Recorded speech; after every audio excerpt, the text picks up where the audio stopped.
All right, guys, welcome back to Mr. Post Frame. This is the solo Barno build. In today's show, we're going to be putting roof metal on, so we'll talk about all the details that go into that. Before we get started, check out our Patreon group. It's a group for self-builders, self-GCers.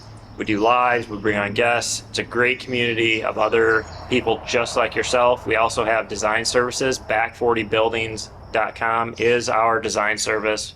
We can do stick frame, post frame, steel frame. We can help you get your dream build going. But let's go ahead and jump into the show.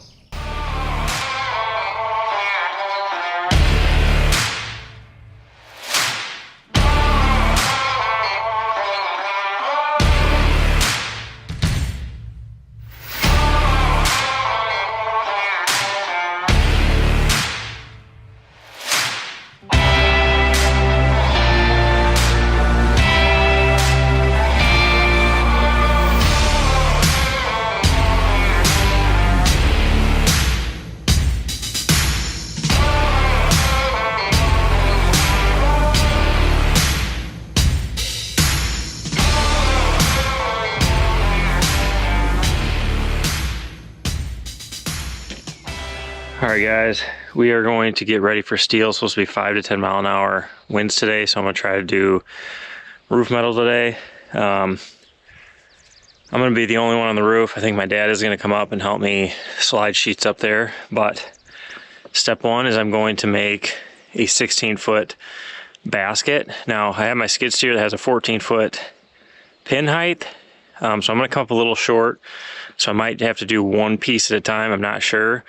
We're going to go ahead and whip this together so I can slide a piece on it, lift it up, we can slide it onto the lift, onto the roof. It's a little extra, but a telehandler rent for a week is $2,000. And so even though it'll take me a little extra time, I think it's worth saving that $2,000. I think I can get the metal on both sides today if everything goes well. Not all screwed down, but I can get it all up there. So we're going to go ahead and whip this together.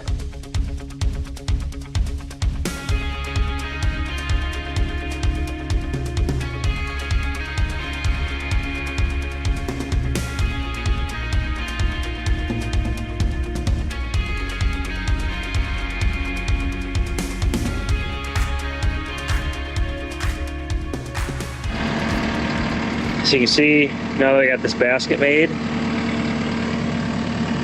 I ran double 2x4s, then put some 2x4s across the top, fork it on center, and screw some 2x6s on the side to give it a ledge.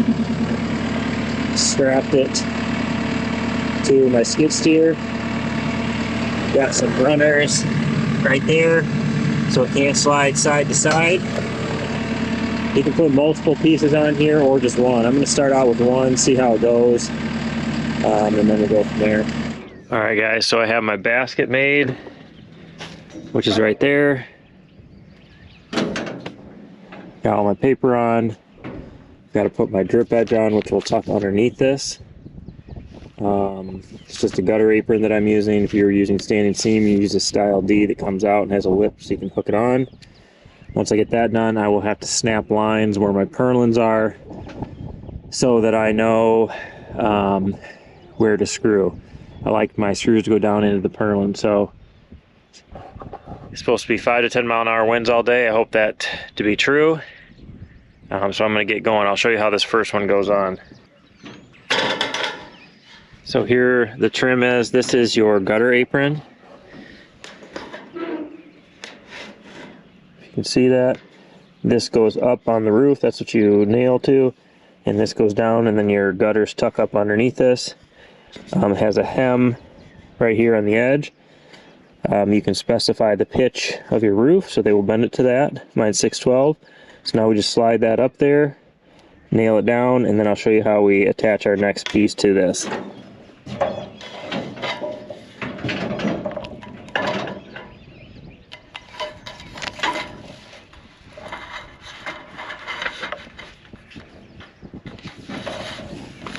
Just like that, tucks right to the end. Keep it up tight.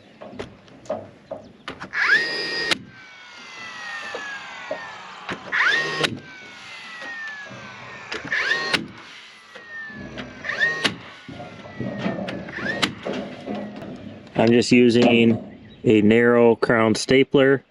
The bottom row of screws on the metal will go through that, so it is not going anywhere. But push it up tight, go ahead and staple it, and then I'm going to cut about 1 inch of this back so that when I put my seal on here, it'll stick to the metal.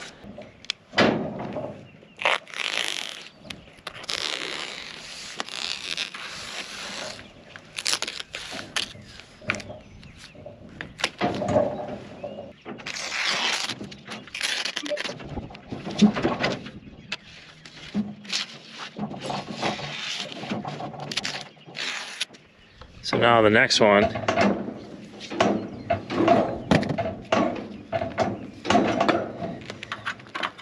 I just come back a couple inches,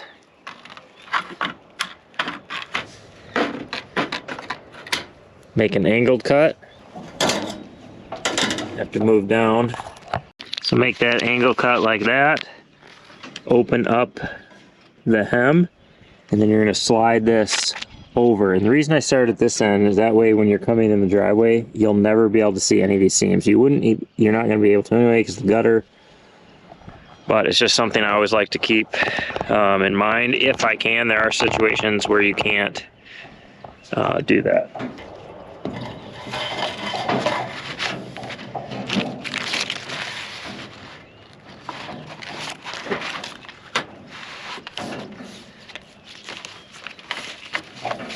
It's going to slide up tight.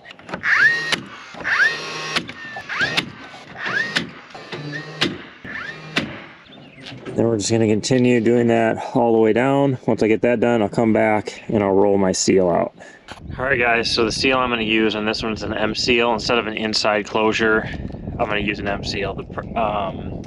This expands to 1 inch thick, and it's much easier to line up. The inside closure, you have to line your ribs up perfectly, so you have to measure, and then there's always some times where you just can't get it the way I want it. So we're going to use M seal on this one. This goes on, it's 1/4 inch thick, and it expands out to 1 inch, so it'll fill your ribs and all that kind of good stuff.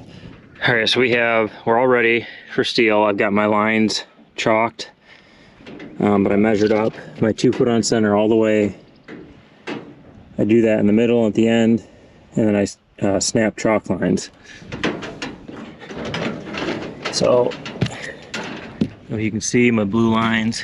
And then another thing I do is I'll mark out my truss locations where my purlins will switch. So I know that this line is the center of my starting purlin. So when I get to this line, I know I have to shift 1.5 inches down.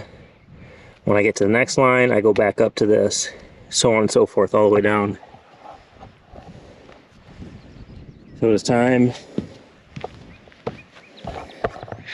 to try and put some steel on. I measured the top and the bottom within 1/4 inch, so it should do pretty good.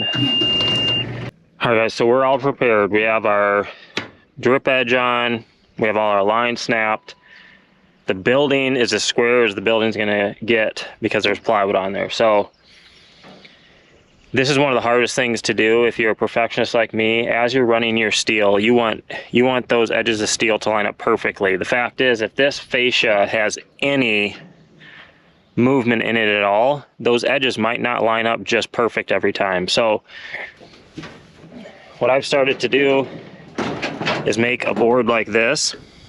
And this is my desired standoff right here.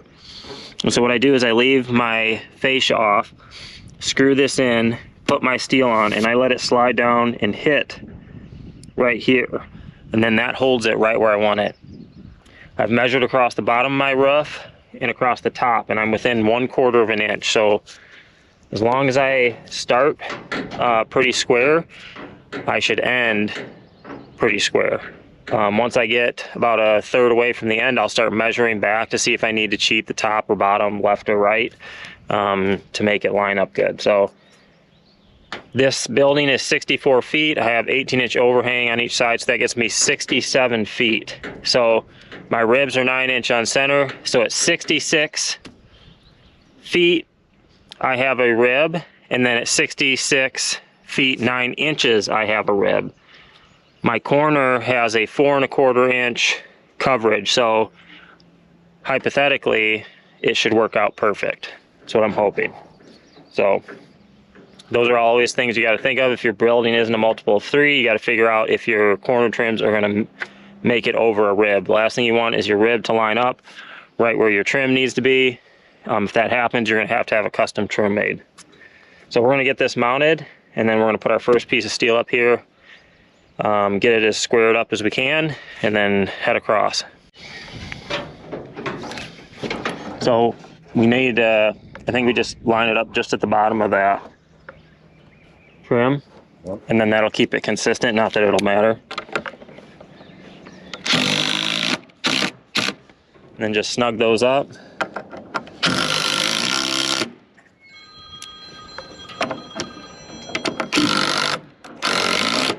One of my 37 phone calls for the day. Oh boy.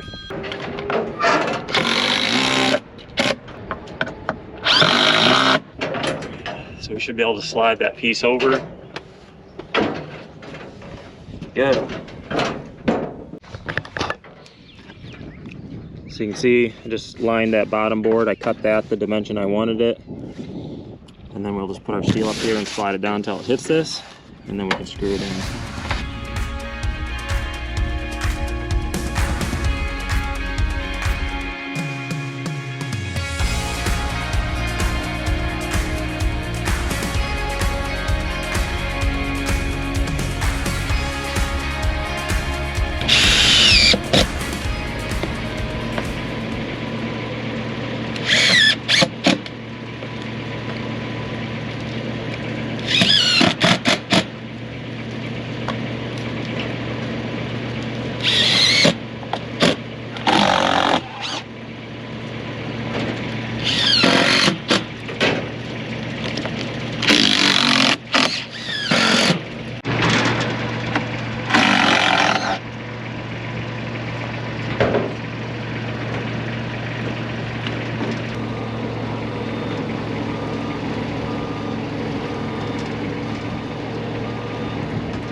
So we're just gonna make a little back cut, open up the hem, and slide it over.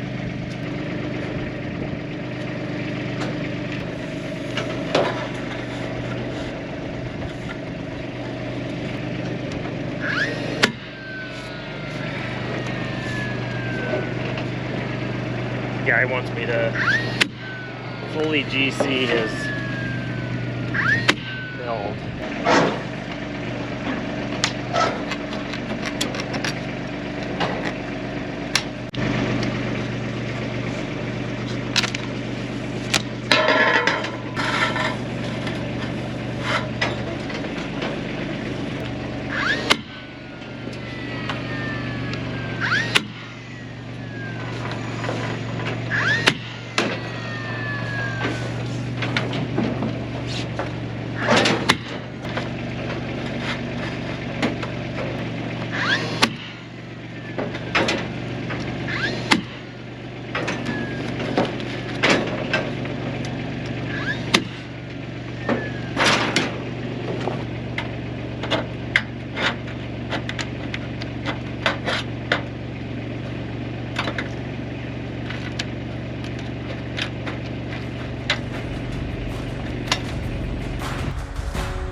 Alright guys, it's a little loud because I have the skid steer running, but I'm running this side of steel by myself. My dad was here to help me start the first couple pieces, so I was running square. Now I'm doing this by myself. So I've got this board here that I showed you how I make. This is key. Second key is you can't do this when it's windy by yourself. I got about 5 to 10 mile an hour winds, which has been okay.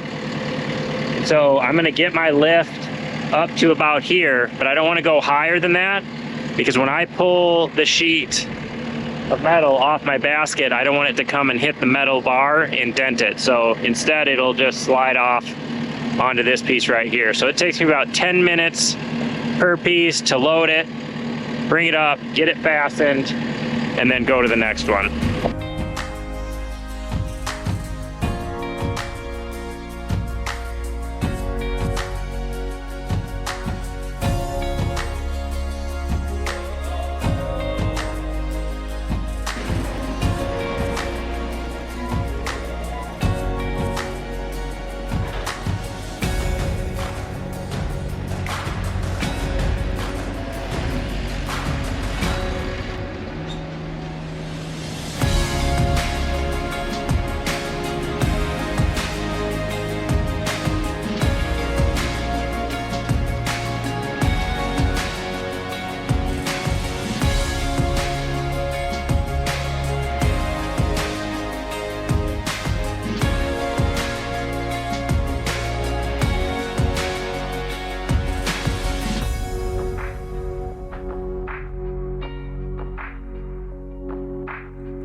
That's gonna be a wrap on today's show. Hopefully you guys found this interesting. Hopefully you found it helpful. As always, we appreciate you watching. Share us with your friends, hit that subscribe button, and we will catch you on the next video.